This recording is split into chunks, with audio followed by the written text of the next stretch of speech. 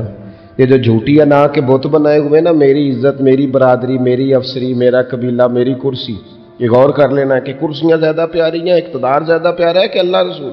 ایک طرف رسول اللہ کی شریعت اور ایک طرف تیری برادری کے رسم و رواج، لیکن شادی والے دن رسم و رواج جیت گئے۔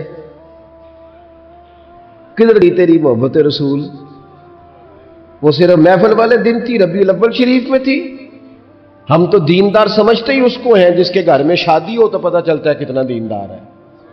محفل میں تو سارے دیندار ہوتے ہیں، یہ تو پتہ ہی تب چلتا ہے جب کسی کا انتقال ہو جائے، نہ گھر میں کوئی خوشی آئے کہ اب یہ کتنا دیندار ہے، اب پتہ چلے گا۔ مسجد میں تو سارے دیندار ہیں۔ فرمایا گر چاہتے ہو کہ لذت ایمان نصیب ہو تو ہر چیز سے بڑھ کر اللہ رسول سے پیار کرو۔ اور دوسرا فرمایا جس سے بھی پیار کرو نا، اللہ رسول کی رضا کے لیے کرو۔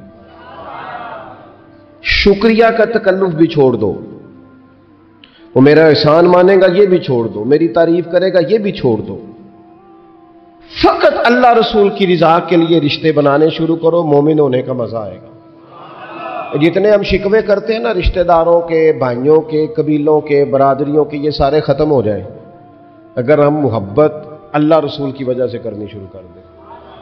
اگر بنیاد اللہ رسول کی رضا ہو تو ہماری طبیعتوں میں کسی کے لیے نفرت پیدا نہ ہو، بے ادبی پیدا نہ ہو، کوئی ایسا ماحول نہ ہے۔ کیوں کہ ہم ڈائریکٹ پیار ہی نہیں کرتے، ہم جس سے بھی پیار کرتے ہیں درمیان میں رب و رسول کو رکھ کے کرتے ہیں۔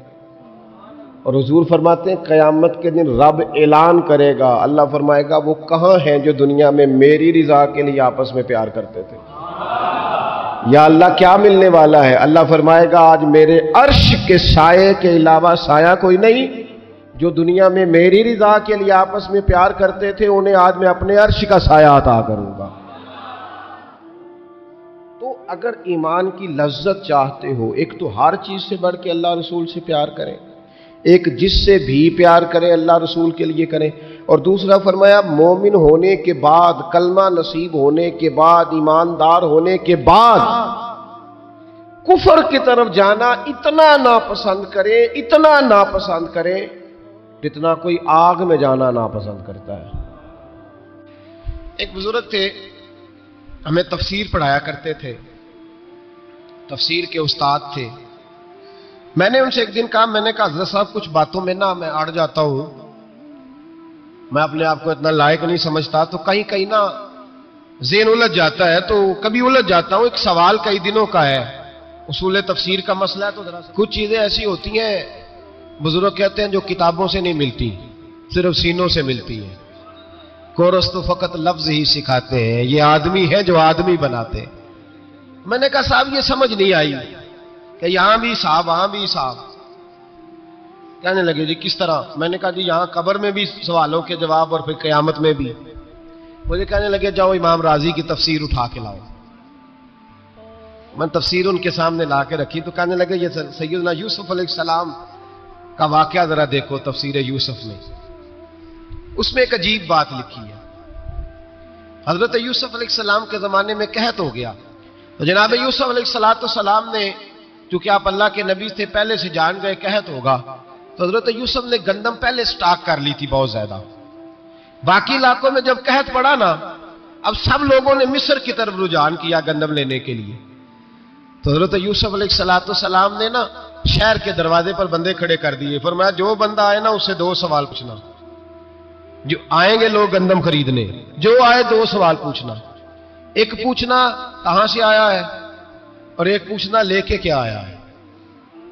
ایک پوچھنا، سمجھ آ رہی ہے بات کی، اور دوسرا پوچھنا کہ لے کے سونا لے کے آیا ہے، چاندی گندم خریدنی ہے تو کیا چیز لے کے آیا ہے، کہ نگد پیسے لایا ہے، یہ پوچھ لینا۔ جو آئے 2 باتیں پوچھنا، ایک پوچھنا کہاں سے آیا ہے اور دوسرا پوچھنا کیا۔ ایک روایت میں 3 سوال بھی ہیں، لیکن فرمایا پوچھنا 2 سوال ضرور۔ انتظار تھا نا بھائیوں کا، کنان سے آنے والوں کا۔ فرمانے لگے سب سے 2 سوال پوچھنا، جب کنان والے آئے نا ان سے صرف اتنا پوچھ لینا کہ وہ کہاں سے آئے ہیں. اگر پوچھے نا کنان سے آئے ہیں تو پھر یہ نہ پوچھنا کیا لے کے آئے ہیں. پھر میں جیب خود ٹٹول لوں گا وہ کیا لے کے آئے. باقیوں سے 2 سوال. جب میرے بھائی آئے نا, بھائی بھائیاں دے ویری ہوندے تے بھائی بھائیاں دیا باواں, جب میرے بھائی آئے تو ان سے یہ نہیں پوچھنا کہ وہ کیا, بس یہ پوچھنا کہ کہاں سے, اتنی بات پوچھنا, باقی میں پوچھ لوں گا. آپ فرمانے لگے رب بھی فرشتوں سے کہتا ہے تم قبر میں نا میرے بندوں سے زیادہ سوال نہ کرنا, بس یہ پوچھ لینا مجھے مانتے ہیں, میرے نبی کو مانتے. قبر میں تم اتنے سوال پوچھ لینا, باقی لے کے کیا ہے وہ میں خود ہی پوچھ لوں گا. فرشتوں کے سامنے رب کریم اپنے بندے کو بے آبرو کرنا, بس تو یہ بتا دے اللہ رسول کو مانتا ہے کہ نہیں. باقی جو تیرا حساب کتاب ہے نا, اللہ فرماتے ہیں میں قیامت میں کر لوں گا, میں پوچھ لوں گا اس کا کیا علاج کرنا ہے, بس تم اتنا بتا دو مجھے مانتے ہو, میرے رسول کو, میرے بھائی, میرے نبی کریم علیہ السلام فرماتے ہیں جو بندہ توبہ کرنے والا تھا, اللہ کی بارگاہ میں آنے والا تھا, بار بار توبہ کرتا تھا, احساس رہتا تھا, اسے احساس تھا, آیا کرتا تھا, پھر بھی غلطیاں ہو گئی, قیامت کے دن رب کریم اپنے فضل کی چادر اس پہ ڈالے گا, فضل کی چادر ڈالے گا, اور رب کریم اس سے پوچھے گا یہ گناہ کیا تھا, اور نبی پاک فرماتے ہیں اس نے بڑے بھی گناہ کیے, اللہ چھوٹے چھوٹے گناہوں کے بارے میں پوچھے گا. یہ غلطی کی تھی, یہ گناہ, بندہ ڈر رہا ہے, وہ کہہ رہا ہے پتہ نہیں سزا کیا ملے گی, چونکہ دنیا میں بھی ڈرتا رہا, یہاں بھی ڈر رہا ہے. شرط یہ ہے کہ احساس والا ہو, آتا رہو, پھر بھی غلطیاں ہو گئیں, خیال کرتا تھا, محنت کرتا تھا, نیک ہونے کی جدوجہد کرتا تھا, کوتاہیاں رہ گئیں. یہ گناہ کیا تھا یا اللہ بھول گیا تھا, یہ گناہ کیا اللہ مجھ سے غلطی ہو, یہاں بھی کیا تھا یا اللہ غلطی ہو گئی. نبی پاک صلی اللہ علیہ وسلم فرماتے چھوٹے چھوٹے گناہ اللہ دکھا رہا ہے, اور اس سے کہہ رہا ہے یہ کیا تھا, مانتا جا رہا ہے. رب کریم فرماتا ہے پتہ ہے میں تیرے ساتھ کیا کرنے والا ہوں, ٹانگیں کانپ گئی, یا اللہ پتہ نہیں. فرمایا میں تجھے ان گناہوں کے بدلے نیکیاں دینے لگا ہوں, ان گناہوں کے بدلے نیکیاں. نبی پاک فرماتا ہے فٹافٹ ہی بول پڑا, کہنے لگا یا اللہ میں نے تو بڑے بڑے گناہ بھی کیے, اگر تو نے گناہوں کے بدلے نیکیاں دے دیا تو میرے تو بڑے بڑے پاپ بھی ہیں, وہ دوسرے کدھر ہیں. میرے حبیب کریم علیہ الصلوۃ والسلام فرماتے ہیں رب مسکرائے گا جو رب کی شان کے لائق ہے. اللہ فرمائے گا تیرے دل میں احساس تھا, تو آیا کرتا تھا, تو توبہ کرتا تھا, تو میری بارگاہ ناز میں آتا تھا, پتہ تیرے اوپر چادر کیوں ڈالی ہے, یا اللہ نہیں. فرمایا میں تجھے اپنی رحمت کی چادر میں چھپا کے جنت میں داخل کرنا چاہتا ہوں. میرے بھائی تو آ تو صحیح, تو پہنچ تو صحیح. خدا را یہ جتنی دنیا داری ہے نا, یہ تو آپ ہر وقت کریں گے تو راضی ہوں گے لوگ, ہر وقت. اور یہ جو ہم نے پلاننگ کی ہوئی ہے نا کہ میں فلانا کام کر کے سیانا ہو جاؤں گا, تو اتنی مہلت نہیں دی اللہ پاک نے. وہ کہتا فوراً آ, اپنی منصوبہ بندی بدلیں, رحمت الہی کی جانب توجہ کرے, اپنا ذہن رب کریم کے بارے میں کرم والا بنائے, اور یہ ارادہ کرے کہ میں اس کی بارگاہ میں آؤں گا تو وہ مجھے عطا کرے گا. اپنے بازو پہ بھروسہ نہ کرے, اپنی عقل پہ بھروسہ نہ کرے, بھروسہ جب بھی کرے خدا کی رحمت پہ کرے, اس کے فضل پہ کرے, اس کے کرم پہ کرے, اور ذہن بنائے کہ اللہ معاف کرنے والا ہے. ہمارے ذمہ یہ ہے کہ ہم اپنے گناہوں کا احساس پیدا کریں, ہماری ذمہ داری یہ ہے کہ ہم توبہ سچی اور کھری کریں, ہماری ڈیوٹی یہ ہے کہ ہم اللہ کی بارگاہ میں صحیح معنوں میں حاضری دیں. ہم توبہ بھی جھوٹی کرتے ہیں, بلکہ اگر میں کہوں کہ مذاق کرتے ہیں. شب برات آنے والی ہے نا, کس دن ہے؟ جمعرات کو شب برات آئے گی. کچھ لوگ تو خیر ویسے ڈٹ جاتے ہیں, کہتے ہیں ہم نہیں مانتے, وہ پکے لگے ہوئے ہیں, وہ کہتے ہیں نہیں عبادت نہیں کرنی چاہیے. میں نے کہا یار بس کرو, چھوڑ دو.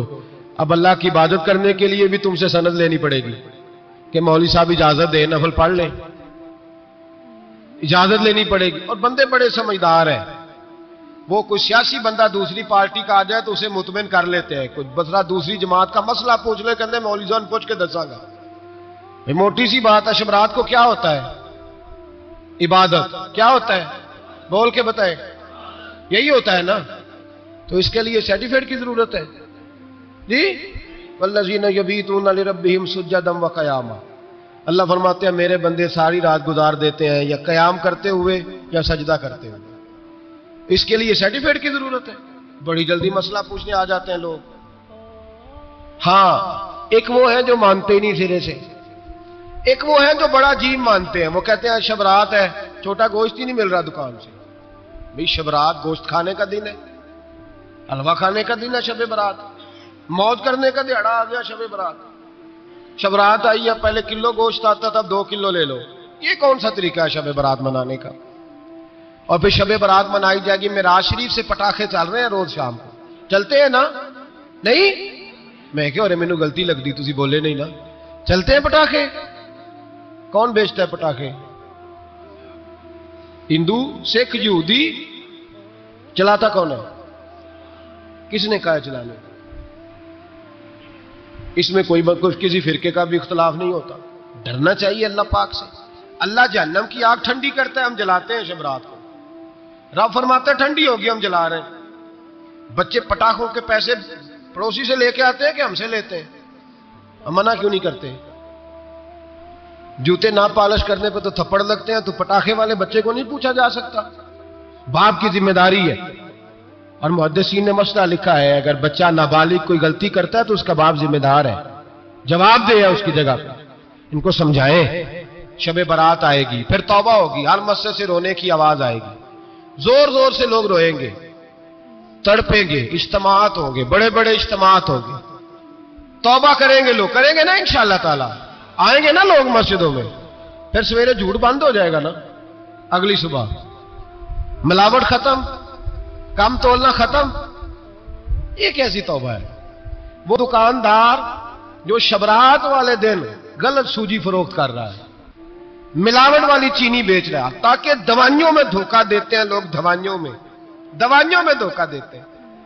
ایک ڈاکٹر خود مجھے کہنے لگے, وہ میرے دوست ہے, ہلکا پھلکا کورس کیا ہوا ہے, کہتے میرے دوست ہیں کئی سارے لوگ, تو ایک ایسا ہی ہمارے شعبے کا آدمی تھا, تو اپنے ابا جی کو وہ ڈرپ لگانے لگا, تو ابا جی کہنے لگے پتر منو اصلی لا دے تیری مہربانی, منو اصلی لا دے تیری مہربانی, لوکھا علی نہ لا دے.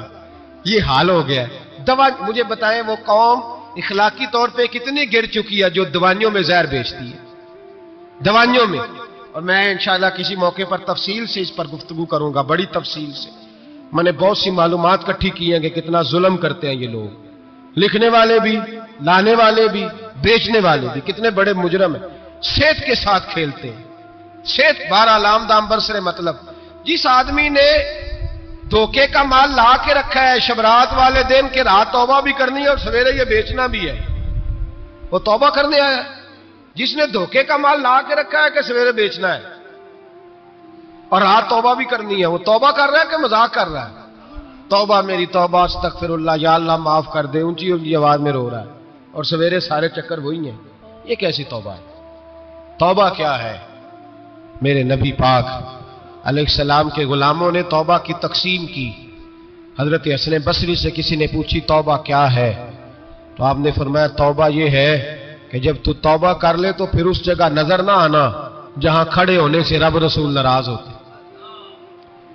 اور فرمایا توبہ یہ ہے کہ جب تو نے توبہ کر لی پھر وہاں سے غیر حاضر نہ ہونا جہاں حاضری کا تجھے اللہ رسول حکم دیتے ہیں. یہ تیری توبہ ہے. اور اگر تو ایسا نہیں کرتا پھر تو نے توبہ نہیں کی, پھر تو نے مذاق کیا. میرے بھائی, رحمت الہی آواز دیتی ہے کی طرف رجوع کریں, دوڑے اور رحمت کی امید رکھ کے آئیں گے. سمجھ لے کہ اللہ پاک, میں ایک بات اکثر کرتا ہوں, نبوت کا دروازہ بند ہوا ہے. داتا گنج بخش علی اجویری نے کہیں نہیں لکھا تھا کہ میرے بعد علی بن عثمان اجویری دوسرا نہیں آ سکتا. حضرت مجدد صاحب کہیں نہیں لکھ کے گئے کہ دوسرا مجدد الثانی پیدا نہیں ہوگا. حضرت بہاءالحق نقشبند بخاری نے کہیں نہیں کہا کہ میرے جیسا ولی نہیں ہو سکے. بزرگوں نے کبھی نہیں کہا. تو جدوجہد تو کر. اقبال کہتے ہیں آج بھی ہو اگر ابراہیم کا ایمان پیدا, آگ کر سکتی ہے انداز گلستان پیدا. تو پروگرام تو بنا, آگے کی طرف تو سفر کر. میرے نبی کریم سید عالم صلی اللہ علیہ وسلم نے فرمایا تیرے آ جانے سے تیرا رب راضی ہو جاتا ہے. جب تو آتا ہے تو تیرا اللہ راضی ہو جاتا ہے. یہ جو ہماری مشکلات ہوتی ہے نا, جن میں عمل جو ہوتے ہیں, وہ جو ہمیں جادو ہو جاتا ہے, تویز کر دیتے ہیں ہمارے قریبی رشتہ دار, وہ تویز نہیں ہوتے, وہ ہمارے اعمال کی سزا ہوتی ہے. ہمارے اعمال کی سزا ہوتی ہے. ہم وہ ڈھونڈتے پھرتے ہیں کہ بابا مل جائے پھونک مارے صحیح کر دیں, حالانکہ وہ ہمارے اعمال کی سزا ہے. ہمیں اپنی تربیت کرنی چاہیے ہمیں. اور ویسے بھی دم درود تویز دھاگا میں اکثر کہا کرتا ہوں, میں کہتا ہوں میں نے کسی کتاب میں نہیں پڑھا کہ کوئی بندہ نبی پاک سے یمن سے دم کرانے آیا ہو کہ میں حضور سے دم کرانے جا رہا ہوں، مصر سے آیا ہو دم کرانے، شام سے دم کرانے آیا ہو. میرے نبی پاک کے پاس جو بھی آیا کرتا تھا نبی پاک کا دین سیکھنے آیا کرتا تھا. دم درود تو ایک ضمنی چیز ہے، ذلی چیز ہے، ہو گیا تو ٹھیک ہے، ورنہ اللہ پاک اگر بیماری میں راضی ہے تو نبی پاک نے خود بیماری کو سینے سے نہیں لگا کے رکھا. خود اللہ کے محبوب سید عالم صلی اللہ علیہ وسلم کا وصال بیماری کے ساتھ ہوا. تو بیماری تو مریدنی ہے میرے نبی پاک کی، وہ تو کنیز ہے حضور کے گھر کی. عام دام برسر مطلب کھری توبہ، سچی توبہ. اور کس طرح کی توبہ؟ میرے نبی کریم علیہ الصلوۃ والسلام نے ایک دن صحابہ سے پوچھا ایک بات تو بتاؤ، بخاری مسلم کی حدیث ہے، یا رسول اللہ پوچھئے. نبی پاک صلی اللہ علیہ وسلم نے فرمایا اگر کوئی آدمی صحرا میں سفر کر رہا ہو، بہت بڑا صحرا ہو، اونٹ پر اس کا سفر ہو اور اس نے اونٹ پر کھانے پینے کا سامان باندھا ہو، پیسے بھی رکھے ہو، پانی بھی رکھا ہو، تھک گیا سفر کرتا کرتا، درخت کی ایک ٹہنی کے ساتھ اونٹ کی نکیل باندھی اور درخت کے نیچے لیٹ گیا آرام کرنے کے لیے. اللہ کے حبیب فرماتے اچانک اس کی آنکھ لگ گئی. جب جاگا تو اس نے دیکھا کہ اونٹ تو غائب ہو گیا ہے. اب نہ کھانا ہے، نہ پانی ہے، نہ پیسے ہیں، اور صحرا بڑا لمبا ہے، پیدل سفر بھی نہیں کر سکتا. تھوڑا سا ڈھونڈا، پھر موت کا انتظار کرنے لگا. سوچنے لگا اب موت آئے گی، اب مر جاؤں گا. اللہ کے محبوب فرماتے ہیں تھوڑی دیر گزری، جب بالکل مایوس ہو گیا تھا تو اچانک نظر پڑی تو اونٹ اس کا سامنے کھڑا تھا. نبی پاک صحابہ سے پوچھتے ہیں بتاؤ، اس کی کل کائنات اجڑ گئی تھی، راز ضائع ہو گئی تھی، ہر شے لٹ گئی تھی، دوبارہ اسے مل گئی ہے، بتاؤ اسے کتنی خوشی ہوگی. صحابہ کہنے لگے یا رسول اللہ نئی زندگی مل گئی اس بندے کو، وہ ساری دنیا سے زیادہ راضی ہے. تو میرے کریم رسول صلی اللہ علیہ وسلم نے فرمایا رب کریم کا نافرمان بندہ جب اس کی بارگاہ میں آ کے توبہ کرتا ہے تو اللہ اس سے بھی زیادہ راضی ہو جاتا ہے. نافرمان جب آ کے کہتا ہے یا اللہ معاف کر دے آئندہ نہیں کرتا، میں اللہ تو راضی ہو جاتا ہے. اور حبیب پاک علیہ السلام فرماتے ہیں وہ اتنا کریم ہے، جب بندہ اپنے رب سے صلح کر لیتا ہے، توبہ کر لیتا ہے، تو اللہ زمین کو کہتا ہے تو بھول جا میرے بندے نے گناہ کیا ہی نہیں.